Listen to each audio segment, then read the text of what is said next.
Raising kids in the age of the international alpha male. Can you really have it all?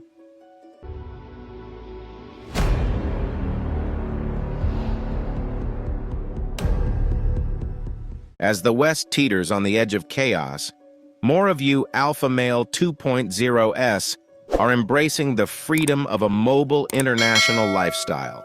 Props to you.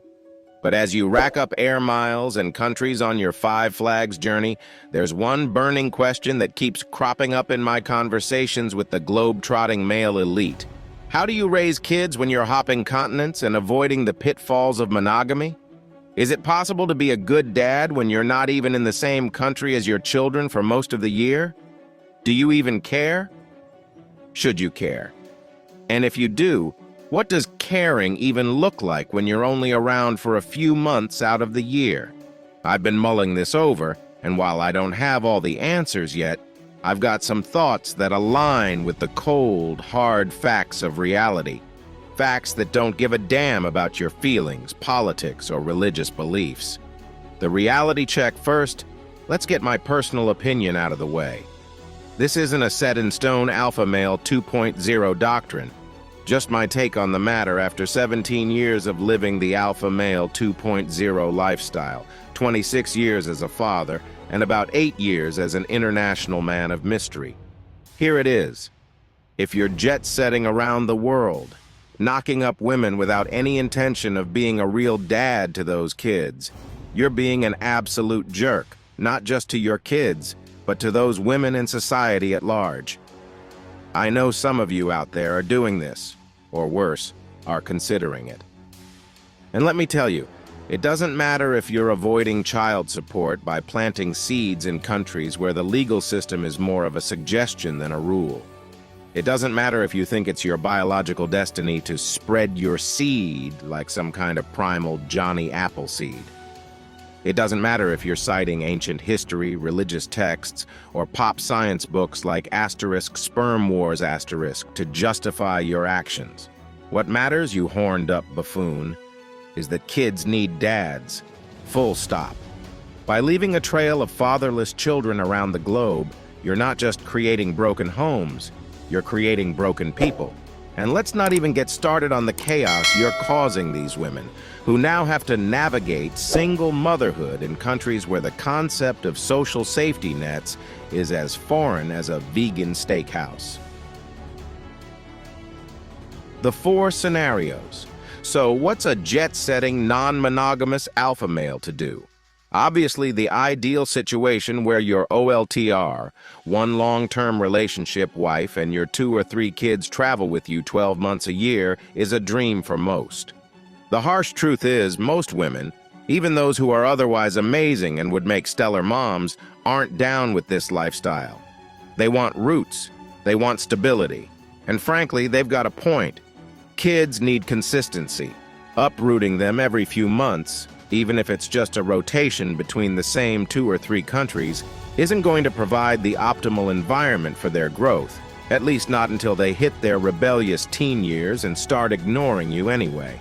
Given that some level of absenteeism is unavoidable in your lifestyle, here are the potential scenarios you might find yourself in. Scenario 1. The see you when I see you dad. You see your kids a few weeks a year, whenever you can squeeze it in between your globe-trotting and dating schedules. This is, without a doubt, the worst-case scenario. You can't expect to raise well-adjusted, happy kids when they only see you for a couple of weeks a year. And don't kid yourself. If you're gone for that long, your baby mama will almost certainly find someone else to fill the dad-shaped hole in their lives.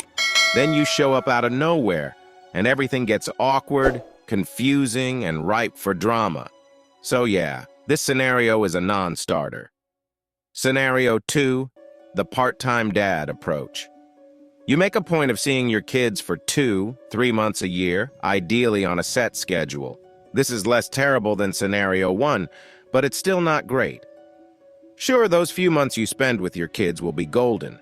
If you can avoid the stepdad drama, that's just as likely in this scenario as in the first. But let's be real. No one can be a good dad if they're only around for a quarter of the year. Plus, you'll miss out on some of the most incredible moments of being a parent. Your kids' first words, their first steps, their first time on stage. Hell, even teaching them to drive or watching them score their first goal. If you're only around part-time, you're going to miss out on most of these milestones, and no amount of video calls will make up for it. Scenario 3. The half-year dad. This is the minimum acceptable scenario in my book. You manage to spend 5-6 months a year with your kids on a regular, predictable schedule. During your off months, you should be maximizing Zoom calls, video chats, and any other digital connection you can maintain with your kids and their mom.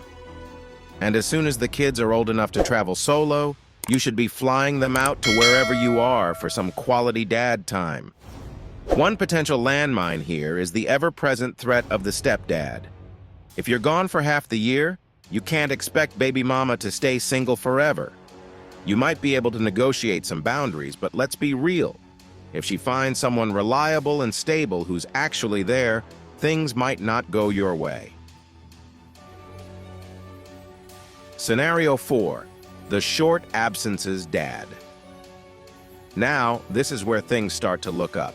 You're away from your kids for only 3-4 months a year, tops. In some ways, this might even be better than being around all the time. Absence makes the heart grow fonder, and all that jazz. When you return, your kids are thrilled to see you, and the time you spend together is genuinely special. Plus, your baby mama's attraction to you might even increase while you're away, assuming, of course, she hasn't replaced you in the meantime. The trick is to schedule your absences so that you're not missing any big events like birthdays, holidays, or major milestones. The bottom line. At the end of the day, the goal here is to strike a balance between living your best alpha male 2.0 life and being a dad who's actually there for his kids. It's a tough balancing act, and none of the scenarios above are perfect. But with some careful planning and a willingness to make compromises, it's possible to make it work. Sure, your lifestyle may mean you miss out on some of the typical dad experiences, but by being strategic, you can still be a present, loving father, even if you're not physically there 24/7. So to all the international alpha males out there, if you're going to have kids, do it with intention. Plan for it. And for the love of God, don't be the guy who leaves a string of fatherless children in his wake.